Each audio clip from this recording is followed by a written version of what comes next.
And people always talk about that we have energy, and sure, we're all made up of essentially energy, vibrating strings, you know? Well, but then again, it's like, what kind of energy? Like, because you can do, like, you can say spiritual energy, you could say, urethral energy. Urethral energy? No, not urethral. No, I didn't say that. I did not say that. Do you mean ethereal energy? Yeah, sorry. I got the E right. I didn't go with the U. I want to stick with urethral energy because I think that's a whole different kind of energy. My favorite type of energy.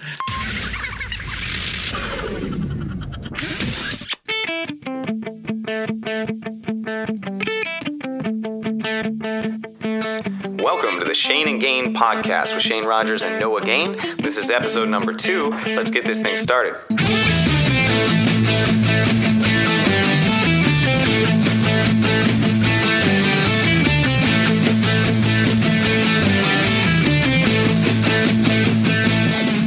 Thank you for tuning in to the second episode of the Shane and Gain podcast. I'm Shane Rogers here with Noah Gain, and this is a special music episode of the Shane and Gain podcast. We have in the studio/bedroom Duncan Fisher. He is a singer-songwriter living in Santa Cruz now from the East Bay, and he and I have a lot of history. That's one of the ways that I got started in comedy, or at least being on stage, was being in bands for years. I was a guitar player for a long time, and Duncan was the singer in all of the bands that I was in. I've been in. What kind of bands? Because it was in the 90s, right? Well, mid to late 90s, I guess. We were more heavy metal, and then definitely transitioned over to the full-on Matchbox 20, Third Eye Blind-ish kind of thing. Although I guess our band also had like a blues element to it. I don't know. So what were you guys called? We went through incarnations. We'll get to that. We'll get to that when we bring Duncan. No. I want to know now. You demand. I demand. The people demand to know what your crappy 90s bands were called. Actually, our biggest band was called Maybe Never, and that was a band in Davis. We got some radio play there. That's also when you guys planned on making it. Yeah, exactly. It was a very optimistic name for our band. And then we were in a band called Something Tomorrow in Santa Cruz, actually. Wow. Mm-hmm. And yet here we are. Yeah, so that worked out well. Well, you know what? It's a new year. That means time for Unfaded. We can do some new. Unfaded, right? A band called. We Faded. can do some good things this year. Yeah, no. Are you going to join? We can be a 3-piece. You know what? If you guys add some trumpets and maybe a trombone. Will you play the spoons? The spoons, clack, clack, clack, clack, clack. Speaking of a new year, I saw a video about this girl, and she had her thoughts on the new year. Okay, so I haven't seen this before. Out of curiosity, like, do you think this is legit? Like, she's really this person? Because it says dumbest girl alive on here, so I already have an idea of what it is. But do you think that she's like acting to get likes on Facebook, or? I'd like to think she's just really stupid. I'd like to think that too. Let's find out. Hey everyone, I hope you guys have a safe, fun day, and you guys need to be more appreciated because this Earth is like 2014 years old. Like that's a long time. Like we made it. The presidents, they fought for freedom. Whoa. Without the president's help, we would not be free right now. So. Yeah, instead of just partying and stuff, you guys should actually be thankful and pray to the presidents because they actually gave us freedom. So, No, I'm not buying it. Whether or not it's real, it's just such a good way to start out the new year, knowing that there's somebody out there possibly dumber than you. Or even just knowing that there are people like that, even if it's not her. Yeah, that gives me hope. No, that's entertaining. I think it was fake. There were people laughing in the background. I don't. Hey, you know what? Her facial expressions. You know what? It doesn't matter. It's just I'm just very glad. It makes me very happy. It is pretty awesome. I'm sure there are people who think that the Earth is 2014 years old. I was watching a documentary on these cryptids, kind of urban legend monsters and stuff like the Chupacabra, Mothman, Bigfoot. Yeah. I gotta ask, because I know you don't believe in ghosts. I don't. But you said aliens or maybe some form of extraterrestrial life. I believe that there are aliens. I don't believe that they come and visit and make crop circles. So what about things like Bigfoot? I guarantee that there are animals out there that haven't been cataloged by science, and that's probably what something like the Chupacabra is. It's just some weird version of a lynx or something. Who knows? That's what I thought. Because people are like, oh, Bigfoot, it can't be real. But forest monkey. I mean, if that's what it is. Sure. It seems pretty plausible. Chupacabra, I think it's maybe a mix between a coyote and a wolf or something. Yeah, I mean, it could be. I don't think that they're like monsters. I don't think that they're mystical in any way. I think that if there's anything that people saw, it's some unclassified organism. And well, because I was talking to somebody about thunderbirds. Mm-mm. It's these giant birds. You should look it up on there. I don't know. It doesn't seem like it's too far fetched to me if it's just a giant bird. But then sounds really far fetched. But then, well, why? Why does a giant bird sound far fetched but not a giant monkey? Well, because monkeys are already big. I think that if someone saw a gorilla that had been like released in America, then that could be where the Bigfoot myth came from. Well, what about like pterodactyls? Like that's just more of an if it was something, it's like an ancient form of whatever this is. Sure, but we're pretty sure that we didn't coexist with those types of critters, like dinosaurs. Yeah, but if it's like a bird. Well, you should look up Thunderbird. I'm looking up a Thunderbird. All I'm getting is some TV series. United States Air Force Thunderbirds. Not the puppets. Native American Thunderbirds? Yeah, you could. Thunderbirds a movie? I'm not getting anything here for like crazy big birds that coexisted with humans. Well, anyway. Okay. No, I just thought it was interesting. And even if something like that does exist and people are like, well, where are they now? I think it's one of those things where, like, when you go to the rainforest and there's like, a certain cat species, like a certain species of puma or a jaguar, and when their habitat is, Jaguar. I like that. I like the way you say Jaguar. Just say it again. It was cute. Jaguar. That was adorable. Okay. How do you say it? Jaguar. What difference does it make? It was just cute. How is UAR ire? I don't know. That's just how I've heard it pronounced. I've heard it pronounced Jaguar. That makes more sense, doesn't it? Jaguar. Well, do you say envelope or envelop? It depends on which word you're using. Do you say envelop or envelope? Envelop. Yeah. Mm-hmm. Do you say tomato or tomato? Tomato. Pajamas or pajamas? I just keep looking for this Thunderbird thing. I'll find it. Find it for me. But no, it's one of those things where, like, if an animal's habitat is Thunderbird mythology Wikipedia. There you go. Snap. There you go. Okay, hold on. Thunderbird is a legendary creature in certain North American indigenous peoples' history and culture. It is considered a supernatural bird of power and strength. Okay. So it doesn't... See, I don't think it's supernatural. I think it's just a really big bird. Like Sesame Street? Just a big bird. I mean, what? Do you think that Big Bird from Sesame Street existed? As a puppet. Well, what? They have birds that have, like, 10-foot wingspans. Mm-hmm. So why would a bird with like a 15 or 20-foot wingspan be any different? Because that would be twice as big almost. But regardless, I mean, there might be big ass birds out there somewhere. I guess it's possible. There's big ass critters all over the place. There's whales. Wow, large. Their whales exist. They're huge. This is the worst like faux debate ever. I just don't have a strong opinion about. Well, no, it's not something that I think about constantly.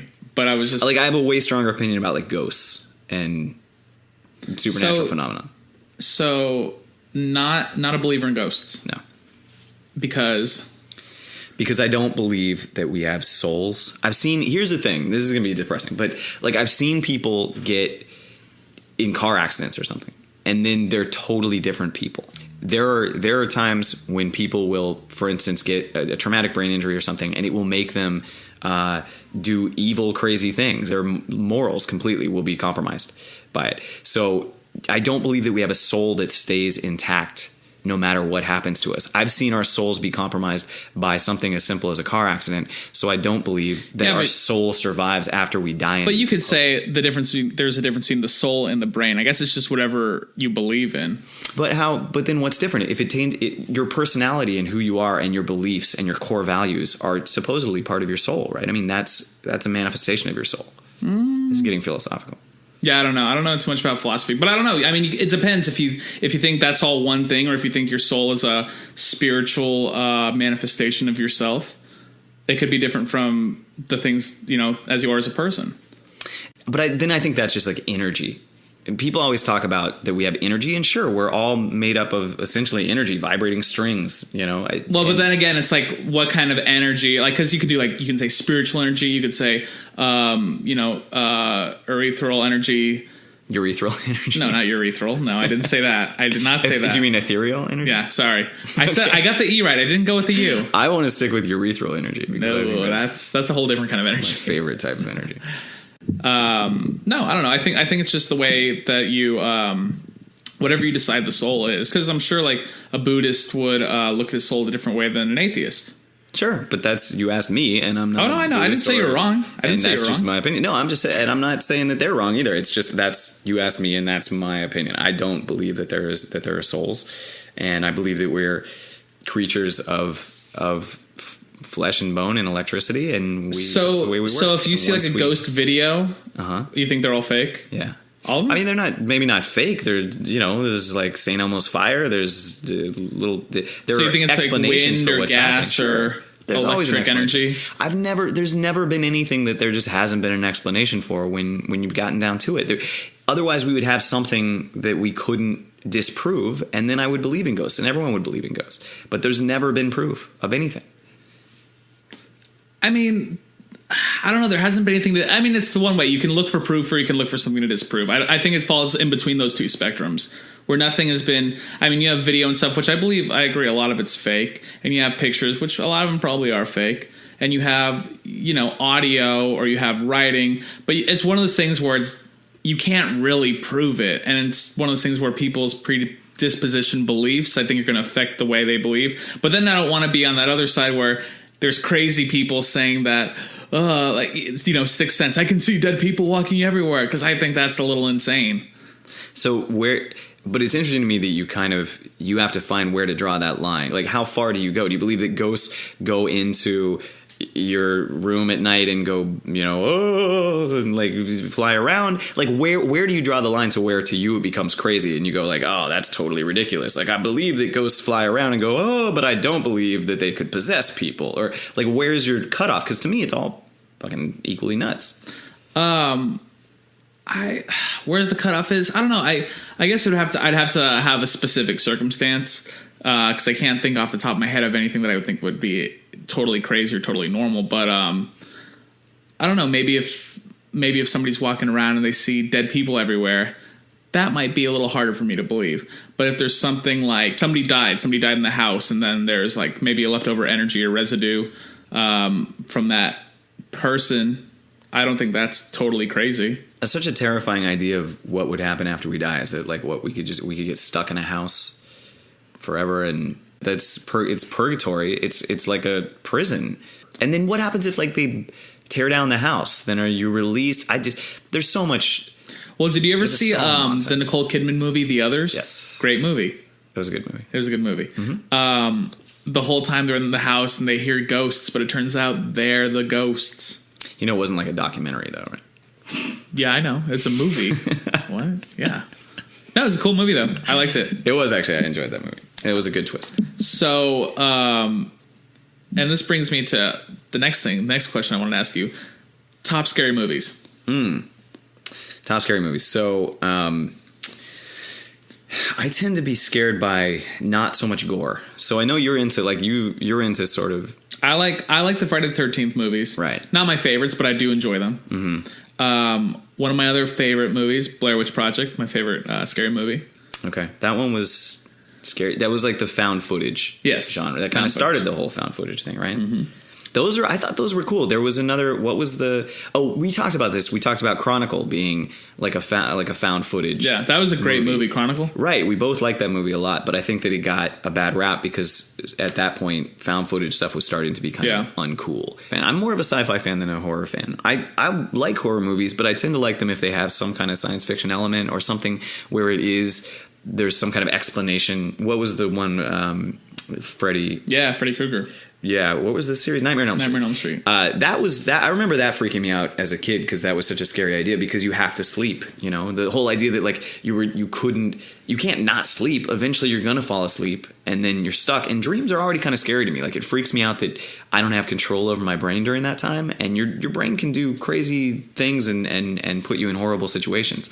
So dreams are already kind of scary. So I thought that was an interesting. Do you ever have recurring nightmares? Mm-hmm. Like of what? I used to have this one when I was a kid, and it was this guy who sort of he had kind of a Grim Reaper vibe to him with a big robe on, and he would chase me around throwing balls of color at me. And it was the stupidest thing. It doesn't sound scary at all, and it terrified me as a kid. And I remember having it for years. I had it for like 4 or 5 years. I would have it every once in a while, and I'd wake up screaming. How old were you? Probably from when I was like 5 to 9 or so. That's a really weird. And do you is there anything you remember why? I have no idea what it could have been that was terrifying about some guy throwing color at me. But you don't have nightmares. Do you have nightmares still, or not too oftenly, not too frequent? I had a really bad one a couple of years back where I had a dream that I was being put to death, that I was in the, not the electric chair, it was lethal injection. And I was held down, strapped to a table. I had done something horrible, and they were going to kill me. And I remember they injected it, and I could feel it like going through my veins, and I was going to die. And I woke up freaked out. And I remember my girlfriend at the time had to like talk me down. Could you feel it in your dream too, the lethal injection going through your body? Yeah. It's not the worst when you can actually feel what you're dreaming. Yeah, no, it was, and I remember it being, physically painful. That's because your brain creates all sensations. So I mean, your brain can make you feel pain, and that's what's scary to me. The only nightmares that I really remember having are end of the world nightmares. Those are terrible. Those are the most frequent ones, and the worst ones are when I would have dreams where everybody would be safe. Everybody either got taken up or somewhere, and I was left alone. And it was just me, and the earth is up in flames, and it's tearing apart. There's earthquakes, and it's just me. And I'm like, I'm going to die. This is it. I'm going to die alone like this, and it's just going to be awful. And is this recurring? You've had this before? Not lately, but it's the only real nightmares I have. Yeah, it all comes down to loss of control for me. To the things that scare me are things that I can't control. I'm a control freak in my life, and so anytime that I'm not in any control of the situation, I'm freaked out. And that was similar to the color being thrown at me thing. I mean, that was a chasing dream. He was chasing me around. I couldn't get away, and he was always right behind me, throwing this, whatever it was. I guess mine were the where I knew what was going to happen. Like I knew, this is it. This is the end. I'm just anticipating, whether it's dying or being left behind or falling into that big crevice. Just that horrible feeling of knowing where you're going. Yeah. And there's nobody around who can help you. Right. That's on my list too. Those are scary. But what's funny is I really love end of the world movies, and they don't scare me. They just are interesting to me. Yeah. They're entertaining. Yeah, I love that whole sort of genre. So I should introduce Duncan a little bit, just because we didn't get a chance to. Duncan and I know each other from pretty much right after high school. And I was playing guitar, and Duncan has always been a singer. And I think on the first day we met, went home, and we met at a coffee shop that we were working at. And we went home and wrote a couple songs that day. Yep. And we've basically been playing music ever since. We are not in bands now, or I'm not in a band with Duncan now. I'm doing obviously the comedy stuff, but Duncan is still an active musician, and we will on the YouTube channel put some links to any stuff he's got, and maybe put some. Why don't we, when we cut for break during this, why don't we put on a little bit of your guys' music? Yeah, I'll play. Okay, so I'll play a song that our biggest band was in. I was attending UC Davis at the time, and the band was called Maybe Never, and very 90s influenced, with a good strong classic rock sort of feel to it too. Also in some songs, not on this song, but it was a schizophrenic band. We definitely, me and the other guitar player were writing kind of half of the music each, and then you were writing the lyrics to all of them. So some of them were very kind of bluesy, and then some of them were very like pop rocky, and this is definitely more on the pop rock. Okay, so I will play us out with this song. It's called Drunk. Oh Lord.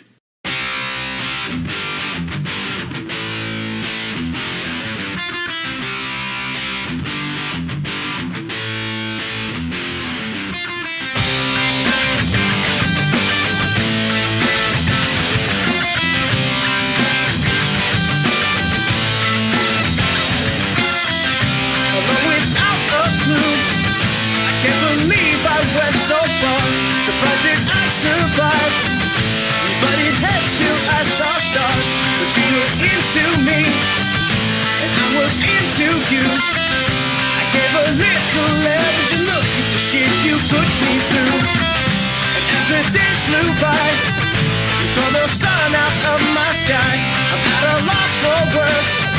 I will not ask why one more time. I'd love to pack it in and make it back the way it was. I'd love to leave you flat, but I don't think that I can because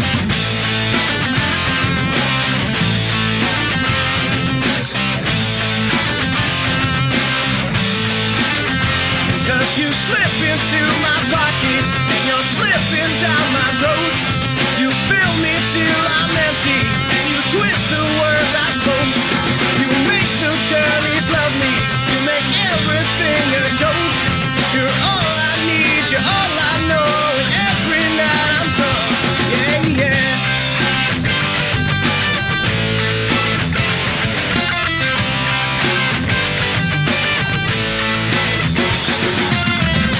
So I sit here, bleary-eyed and beaten down. I think that I could leave if my feet would touch the ground.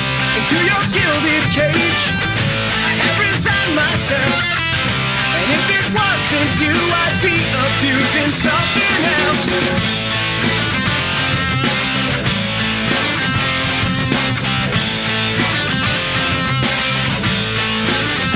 Cause you slip into my pocket and you're slipping down my throat. You fill me till I'm empty and you twist the words I spoke. Yes, you make the girlies love me. You make everything a joke. You're all I need, you're all I know, and every night I'm drunk. Yeah, yeah.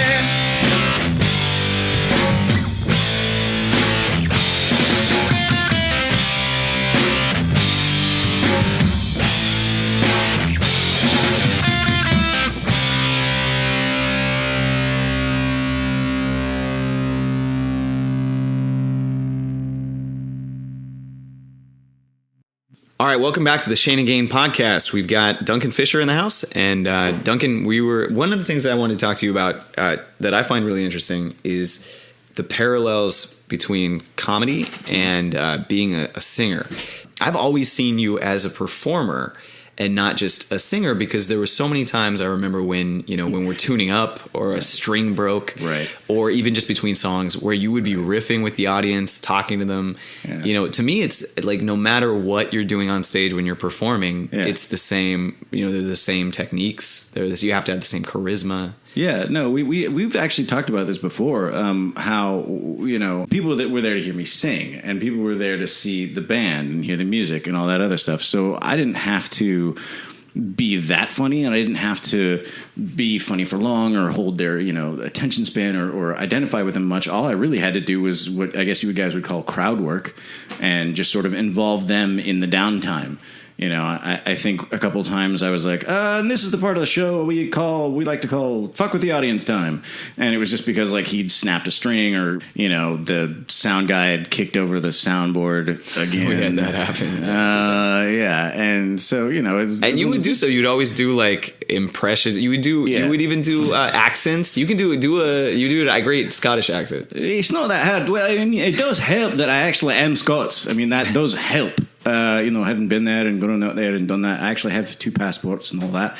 But he was always more amused by the Russian accent. He's much more hard to do. You must pretend you're maybe a bit older, have had a bit too much vodka, or not paying a lot of attention to what you're saying. It's just you're a little bored. I wish I could do accents. So I can't do that. I can't do impressions. I can't do accents. You do like a what's his face? I guess he's Scottish. Connery. Sean Connery. It's not that hard to do either. You just mostly have to push ish in everything. That was good. I got it. That would add so much. It would be hacky, but I would do it. Yeah, you do impressions? I would if I could. Nah, I like your material way better. Now, wouldn't it be weird if Sean Connery and Shrek had a baby? Yeah, I was sitting on a plane, and who's to my left but Sean Connery and Shrek on my right? I'll do the voices so you guys can imagine. Imagine, if you will. Do you do Australian? Crocky, that's a great big stingray. Ow! Too soon. Too soon. See, your impressions are way better than mine because I'll do a normal voice, but I'll just say something about the country. Right. So, like, if it's Australia, I'm like, Bobby. What's the Sydney, right? Sydney Opera House. Opera House. So I'd be like, all right, here's my Australian impression. Oh yeah, you want to go to Sydney Opera House next weekend? It's good. You can hear it. It's very subtle. Yeah, it's so you're very like, subtle. give me Yeah. any. I'll do any country. Any country. Dubai. Dubai? Yeah. Hey, did you come here to sell? No, I came here to buy. That's also Why do a I word. hear a rim shot in there? That's really, how do you do that? It's so subtle. I think I don't know what Dubai is. So I also couldn't do an impression of a place I don't know. Yeah. They have there are famous structures in Dubai. Well, yeah, that I don't know. There is the tallest building in the world is in Dubai. Is it in Dubai? I thought it was in another Indian. Dubai is not in India. Okay, Dubai well, is there we go. Geography, once again, not one of my strong Boy, points. we're Dubai is in the High School Dropouts Middle East podcast. This is I actually am fairly knowledgeable. You know what I'm really good at is trivia. I Yeah. play these trivia games. No, you're not. Oh, I'm Here, great. and I will. Okay, so you know good. what? I believe we should prove how good you are at trivia. I'm Okay. also going to shut him down because I've also known things during trivia, and he's been like, "No, dude, it's this," and I was like, "No." We're all wrong every now and then. No, Dude, I am good at Saffron. trivia. Play me. Either of you guys play me on the trivia game because I just murder Alright. constantly. So I asked him. We were playing Cranium a few nights ago. Oh, And- well, first off, I was blackout drunk, so let's just. So we're getting into this segment of the show. Well, Okay. let me Alright. just explain. Let me just explain without giving away too much. So the question I asked him was, who invented the VW bug? And the first one was Adolf Hitler. It was a couple other ones. And the answer was Fernando Porsche. And he was like, I know for a fact that Adolf Hitler invented the Beetle. Wasn't it And Adolf? But the Nazis did. Well, the Volkswagen was a Nazi. But, It was the but again, I was people's saying car. the bug. I was saying the bug. Right, I'm right. like, no, Shane, it's the bug. And he goes, it's Adolf Hitler. I'm like, well, let me just read the question one more time. It's Adolf Hitler. Final answer. I'm like, it was Fernando Porsche. Do you get the sense that I was pretty intoxicated at that Probably, point, just yeah. from his impression? It was funny. Wasn't it also the BMW that Hitler did? Wasn't that the whole thing? That's why the BMW insignia is the white on blue, and that's the representative. Not to my knowledge. It was the Volkswagen is the people's car. It's the Volkswagen means people's Volkswagen. car. Yeah, no, I know that. And it was made by the Nazis, and then it was co-opted by the hippie movement, which is kind right. of ironic. I don't know. I love that endlessly. So I was like super drunk the other night with Noah. Noah was over here. We had a few people over, Right. and I have this thing, and it hasn't happened for a long time. But I will occasionally, if I drink too much, just black out and then become a nightmare of a human being. Just terrible. I think the most epic story was when I was in college this is before I transferred to Davis, so we were at College of the Redwoods up in Eureka, California, and we were both attending the same school at that point, and it was Duncan's birthday. Or no, it was my birthday. Your birthday. It was my birthday. And I was at the time an RA for the college and a resident advisor. So I was being good and drinking off campus, which was the right thing to do. Mm-hmm. But I proceeded to get really, really wasted. Really hammered. And then go back to campus. And we had keypads to get in to your room. And I was too drunk to key in I could not remember my key code. Was that only for RAs, the keypad? No, everyone had keypads. That's pretty fancy. That was nice. So I come back, I can't get in, but I had the master code, and the master code was only 4 digits, and it was really easy. And so I just was like, I'm just too drunk to get in with my code, so I had to like master code in. That's how wasted I was. I get in the room, and I started taking my clothes off, I'm getting ready to get in bed, and there was a guy in my bed. There was a dude sleeping in my bed, and I freaked out, and yelled at him, and threw this guy out. I was like, get the hell out of here. And he got up and left, and I got in bed, and I woke up to my girlfriend at the time shaking me and saying, "You're not in your room." Obviously, I had just coded in with the master code to someone else's room. Some poor bastard. I like how he just let you kick him out. I was the RA. He's so alright. So he So thinks what- this guy's like, suddenly, is it a fire drill? I gotta get the hell out of my bed. Wait, he's going to sleep. and then then I climbed in, and he just went and got my girlfriend. He was like, "All right, I don't know what that was." Yeah, let's go. And I had to go to drug and alcohol classes. I was the yeah. only RA that had ever had to go to drug and alcohol classes. Yeah. They didn't kick me out of school, which No, is good. which is a narrow thing. And they that let you was keep fun. your job as an RA. I kept my job. Yeah. Wow. Yeah, they liked him. But that was I remember I woke up the next day with one of our other mutual friends staring at, I think he was taking pictures. He was taking pictures. And there was vomit all over my shirt, and I remember looking up and going, dude, Joe, you threw up all over me. That's disgusting. And he was like, you don't remember anything, do you? And I was like, no, what happened? And he's like, I'm not even gonna. Good luck. I bet he threw up all over you, and he just used an excuse not to admit it. To this day. He would have admitted it by now. So let's loop back. Duncan, I want to know what's your theory on the soul?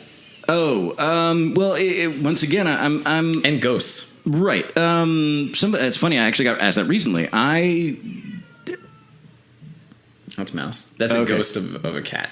Oh wow. Okay, that's pretty. This house is haunted by the ghost of a bitchy ass cat. Yeah, I'm sure. So basically, my thing is, I'm with Shane and I'm with Noah, but in the middle, I believe that we are energy. And like Einstein said, you cannot create nor destroy. You can only change form of energy. That's it. That's the only thing that happens with energy. So I think that the energy that is within us, it has to go somewhere, has to do something. I don't know that it goes to heaven. I don't know it goes to hell. I don't know that I believe any of that. And, like magnetism and other things that we've proven with energy, I do believe that there's a sort of an echo that can happen.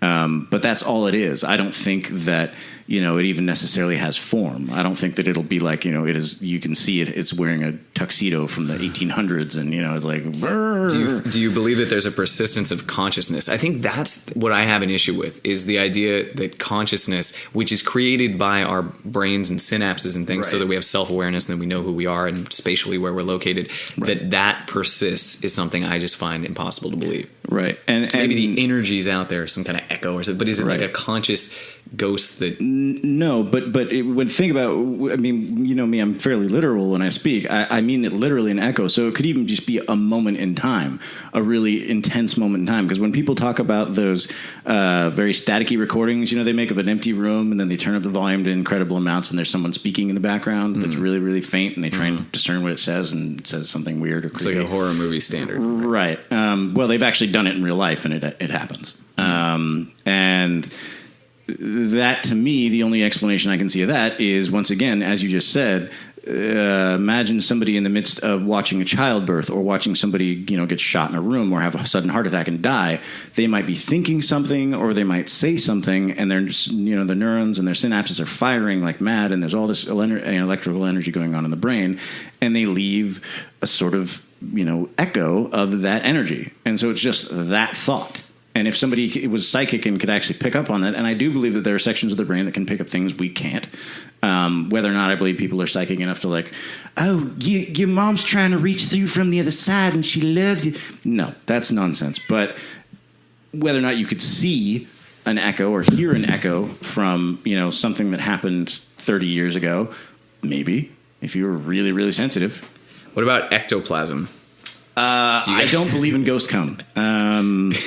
Ghost cum terrifies me. Yeah, I don't want to get slimed. I don't want any sort of, no sirree, Bobby. All right, guys, so we've had a lot of philosophical conversation here, and I think the best thing to do at this point is to focus on our guest a little bit. We're going to take a quick break, and when we come back, let's ask Duncan what he's been up to since the glory days of Maybe Never and our 90s music project. We'll be right back. And we're back with the Shane and Gain podcast with Shane Diamond Rogers, and I'm Noah Gain, and we're here with our guest, Duncan Fisher. How's it going? It is going great. Man, that was a seamless transition, huh? Yeah. Thanks for having me on the show, guys. Yeah, absolutely. So I would like to know, since I don't see you that much anymore. We used to hang out all the time, and especially when we were in bands, we were like attached to the hip. Yeah. And now what are you up to? Just catch me up. Well, where I work now is a place called MJO Productions in Santa Cruz. It's basically my contract states that I am a vocal composer / performer.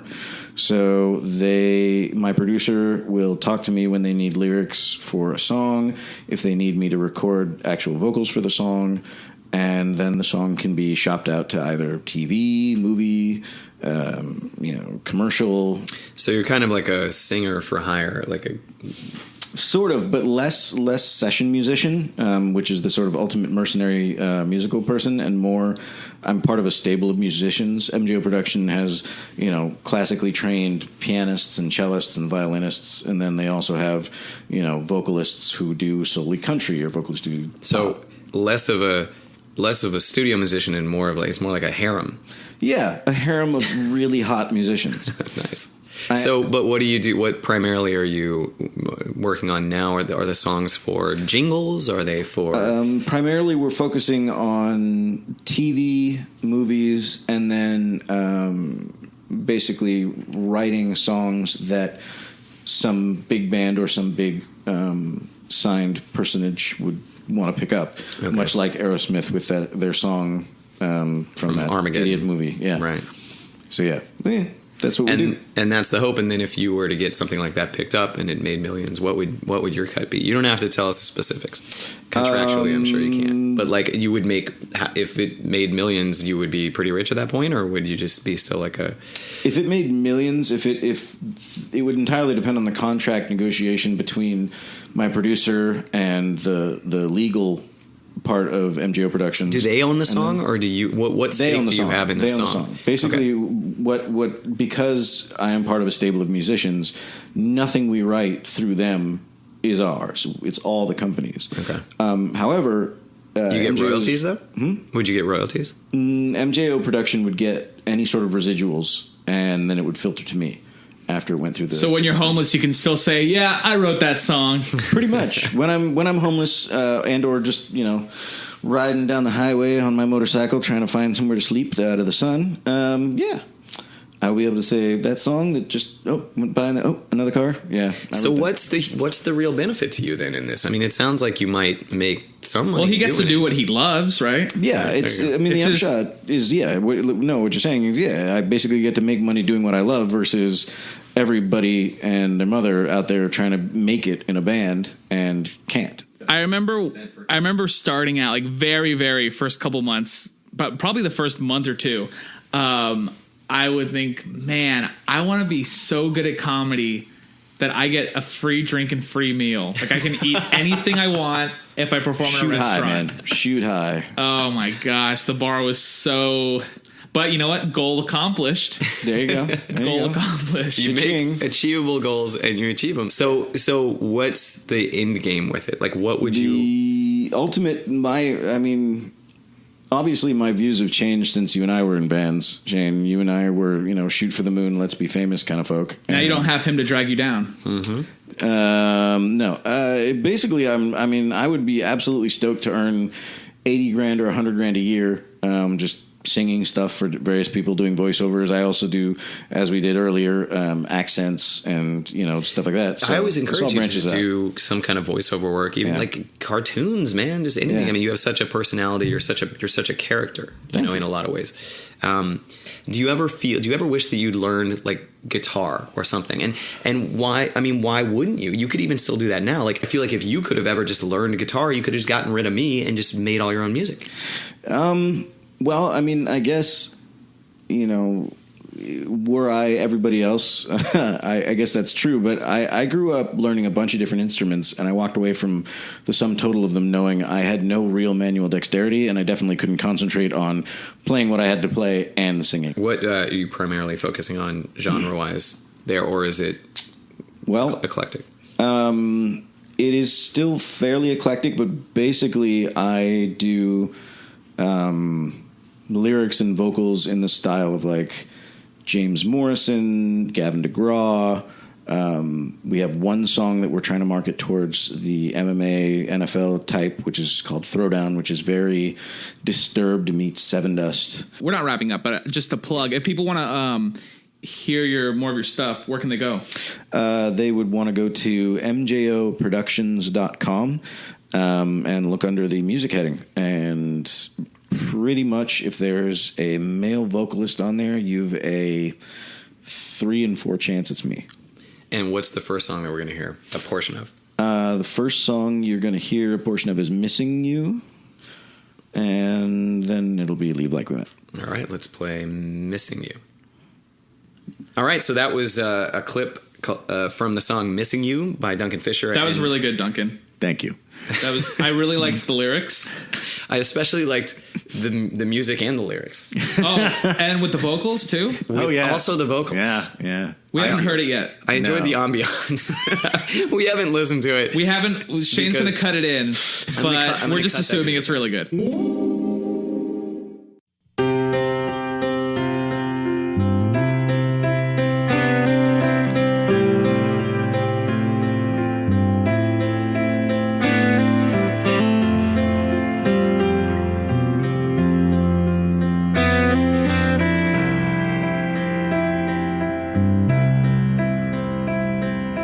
Drowning in words I should have said. The empty space beside me is filled with regret. And everywhere I look is where you used to be. You captured my heart and then you set me free. My friends keep telling me that I should just move on, but I can't turn my back on you. You're where I belong. The love we shared can't be denied, and all that we've been through. I find my way back to your heart if it's the last thing that I do, 'cause I'm missing you. Oh, I'm missing you.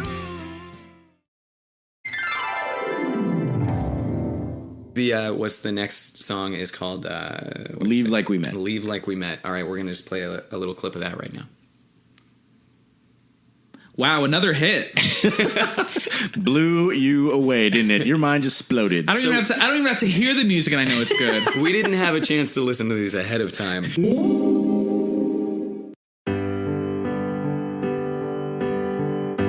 I heard the door close, but I can still hear your voice.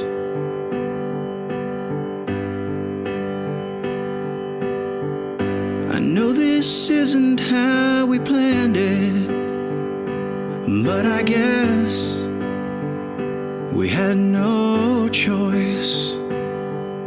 It's funny how two lovers can make the best of it, but not each other, not each other.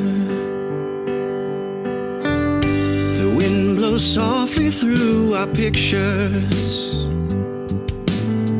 oh, little leaves of memories. So many things we shared that mattered are still there. They're what we leave. It's funny how two lovers can make the best of it, but not each other. Oh, not each other. And though they shared a dream, it seems they cared too much to make it mean enough. All right, and we're back with the Shane and Gain podcast. I'm Noah Gain with Shane Diamond Rogers and Duncan Fisher, our musical maestro for the evening. Hey. So I want to bring up, so somebody told me from high school, and it was a bit of a shock. And I think it's just maybe that I'm realizing I'm getting older, that my high school sweetheart got married. I think that's one of the first signs you get, like, because people start having kids, but that's, that could be like a flippant accident. But this was premeditated. Ow. And it was just so, I couldn't believe it. Like she. So wait, are you Facebook friends with her? No. How did you find this out? No, somebody told me. Just somebody from high school. They still kept in touch with her recently within the last year or so. Why aren't you Facebook? Did it end badly? It didn't end well. Okay, but I think it's one of those things where you purge everybody that you don't speak to online, and I was one of the purged. It's funny actually. Your experience is very similar to me.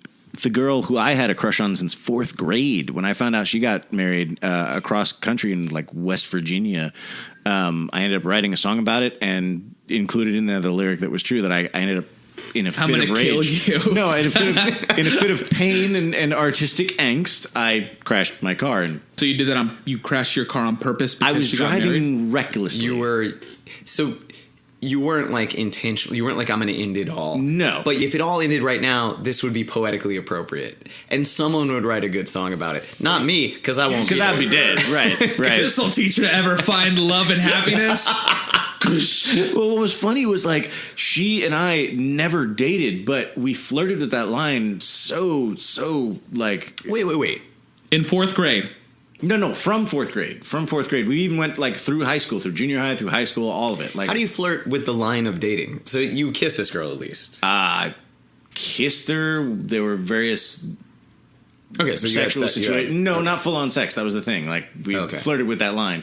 She was dating somebody who I found idiotic and reprehensible and would have beaten into dust happily. But and yet the guy who crashes his car into a tree for her is the one she should have ended up with. Because I'm artistic. I think she made the right choice. Yeah, I'm kind of with you on that. He's a special forces guy, and I like him. He's a cool guy. So, yeah. And that's the worst when your ex, like especially when you run into your ex somewhere and they're with a new guy and you're pissed, and then you're like, yeah, he's fuck. I would date him over me too. Are you at that point where you could know, where you can just say good for her, like she seems happy, or you just I have no feelings. Good for her. No feelings for her. Ever since we broke up in high school. I think it was my junior or senior year. But you're not still burning the flame. No. But it was just one of those weird milestones that you have. I think it's not even about like, I could have had her. But it's one of those things where, wow, I'm getting older. Yeah. This is starting to happen. Okay. Well, I have the worst example of that. The girl that I lost my virginity to, and this was in high school. I was hanging out with a friend from high school a few years back. Do I know him? Yeah, John Johnson. Oh, that's Johnson. His real name. I'm not using a pseudonym for John Johnson. That's his really unfortunate. Kid? You're not going to try harder? Right. Really, kid? That's another story. But yeah, John Johnson. I'm having lunch with John Johnson, and he tells me, he says, "Hey, do you remember that girl from high school?" And I was like, "Yeah, I remember her." And I wasn't going to tell him like, "Yeah, right, yeah. Oh, the girl that I lost my virginity to." But he's like, "Yeah, she committed suicide." And I think she actually OD'd. And so there's a question as to whether or not it was intentional. Yeah. But I went white as a sheet, and he said, whoa, are you okay? Like, you must be really affected by this. And I was like, yeah, that's a little strange. Yeah. So the girl that I lost my virginity to is dead. That's hardcore. Yeah. Mine lives in San Francisco. I'm Facebook friends with her, but like, that's damn, cool. If she, wow, that's nuts. Now I feel like you. I want to drive myself into a tree after that. But I remember. So you're asking about the girl. So this is going back to the first girl who got married. So many girls. And yeah, 2. You asked if we ended on good terms. I remember it's one of the things I feel most guilty about. We were in high school and we were just going through this thing where she was calling and I didn't want to answer the phone, like the house phone. After a while, I'm like, all right, I'm done. I'm going to break up with her. I don't want to be nervous about it. I have to do it tomorrow, no matter what. Now, is this the first one or the one who got away? This is the married one, so the first one. First one, okay. And so I see her the next day at high school, and I'm like, all right, I'm going to do it. I'm going to break up with her. And so she's like, hey, can we talk for a minute? I'm like, yeah, sure. So she's walking beside me, and she's like, hey, I'm really sorry about all this craziness, I realize how just crazy I've gotten and how insane I've been. So I just want to say, like, let's just start over because I really like you. I really enjoy spending time with you. And I know you do with me. And she went to hold my hand. And it was like in slow motion. I could feel the air being sucked out of the room. She went to go for my hand and she touched my hand and I pulled it away. And it was just the most painful feeling. I don't even like you anymore. Well, let me finish. The most painful feeling for her, but me too. I like you even less right now. No, but it's one of those things where I can still just feel that horrible feeling of just ripping somebody's heart out. Yeah. So, like, you were the asshole in that situation, but also you set her up for the track that she's on now, which appears to be happiness. Right? Like, she wasn't going to find that happiness with you. I mean, I don't regret it at all, but it's just one of those horrible feelings. Yeah, it's one of those memories that creeps up on you when you're feeling good one day and you're like, yeah, okay, cool. And then your brain just sort of goes, play this movie back. Have you guys ever cried during a movie? Are you guys movie criers? Oh, I have held back tears. I get weepy. I've never cried during a movie. Never. I'm not. Well, I mean, you might know a little better. Well, than Duncan, but I'm not emotional. No, I am not emotional at all. I'm heartless. I'm calculating. No, you're like a sociopath, pretty much. Well, on my good days. Leave the psychology to me. But I'll say the closest I've come, like where I actually felt, and it's really this Friday is the gonna 13th, sound part 4. No, this is gonna sound really, as you said, sociopathic. But I remember this sounds awful. For a second, I felt something like I'm like, oh, I get it. It was during Big Fish. Have you guys seen the movie? It's the Tim Burton movie. No, yeah, I know the movie. And remember, so when the dad's dying and the son's relaying, like he's like, that was the movie that did it for you. That was. I didn't cry. I didn't even get teary-eyed, but I'm like, oh, that's sad. Like for one of the first times, I felt like I can understand what somebody is feeling sad about. You're like, I can understand what humans feel. Like, now I get it. What is this salty discharge coming from your eyes? Exactly.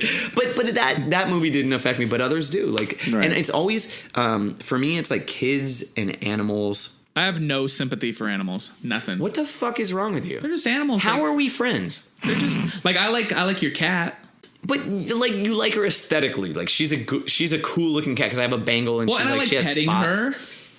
So you enjoy what cats you enjoy what animals give you pleasure wise. Like you're like I you like are visually and tactically interesting. Tactilely, sorry. Yes. Interesting. Otherwise, yeah.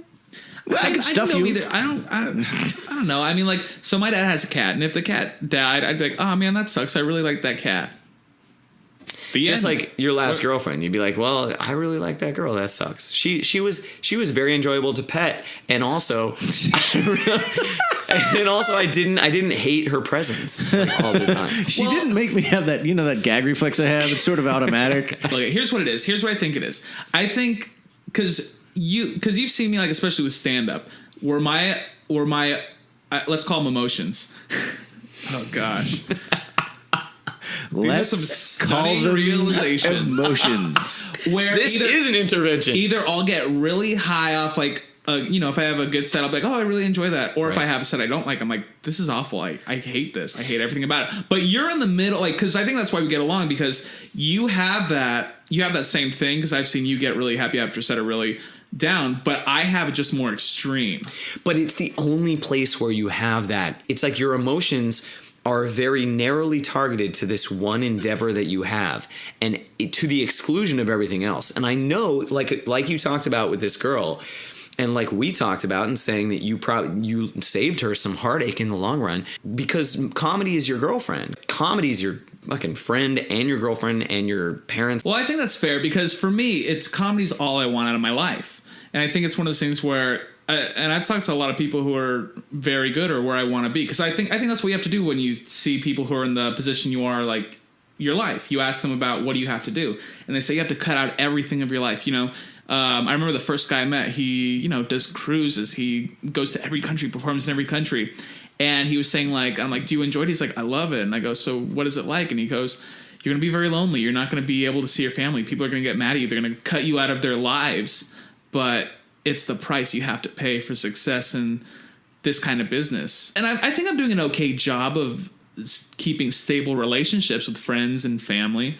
But you have to cut out a lot of things if you want to be successful at the level that I want to be. Just so we're clear, Noah Gain, what is your ultimate goal in comedy?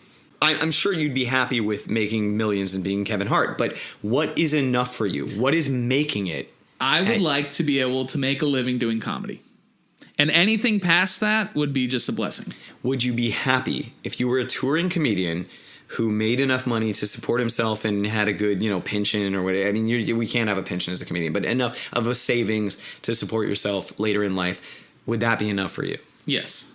When you get to that dream that you have, like the realistic dream that you want, and then, like I said, anything past that's a blessing. That's great. That means you can work and you can try and you can fail past then. Or you can at least be a little more comfortable with failing. Not that I'd ever be comfortable with failing, but just it's one of those things, like the journey is the real, it's not the destination, it's the journey. What I find interesting is that, Noah, through all of your disavowal of emotional response and interest throughout the entire show, the one thing you draw a charge from when he asks, what do you get a charge from, is an interconnected and equilateral emotive response, laughter and humor and funny.